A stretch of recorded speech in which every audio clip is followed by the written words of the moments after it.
പൊങ്ങ് നമുക്ക് പല രീതിയിൽ കറി വെക്കാം കേട്ടോ.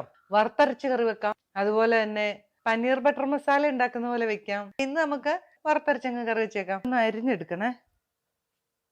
ചുറ്റി അടുപ്പ് വെച്ചിട്ടുണ്ട്. എണ്ണ ഒഴിക്കാവേ. തേങ്ങാക്കൊത്തില്ലേ, അതൊന്ന് ഇട്ട് കൊടുക്കണം. തേങ്ങാക്കൊത്തൊക്കെ മൂത്തിട്ടുണ്ട്. അരിഞ്ഞ് വെച്ചിരിക്കുന്ന ചെറിയുള്ളി ഇട്ട് കൊടുക്കണേ. പച്ചമുളകും കൂടെ ഇട്ടേക്കാം. കുറച്ച് ഉപ്പിട്ട് കൊടുക്കണേ. കറിവേപ്പിലയും കൂടെ. നമ്മുടെ പാൻ ഒരെണ്ണം വെച്ചിട്ടുണ്ട്. തേങ്ങ വറുത്തെടുക്കണ്ടേ, കുറച്ച് എണ്ണ ഒഴിച്ചേക്കാവേ. മുളകിട്ടു, തേങ്ങ, ചെറിയുള്ളി, മല്ലി, വെളുത്തുള്ളി ഇവിടെ കിടന്ന് ഒന്ന് ഫ്രൈ ആയിക്കോട്ടെ. എടുത്തു വെച്ചിരിക്കുന്ന പൊങ്ങ് ഇട്ട് കൊടുക്കാവേ. അപ്പൊ കുറച്ച് മഞ്ഞപ്പൊടി ഇട്ടു, കുറച്ച് മുളക് പൊടി, ഇടാൻ ആവശ്യമുള്ള വെള്ളം ഒഴിക്കണേ. തേങ്ങയൊക്കെ നല്ലപോലെ മൂത്ത് വരുന്നുണ്ട് കേട്ടോ. ഇട്ട് കൊടുക്കാം.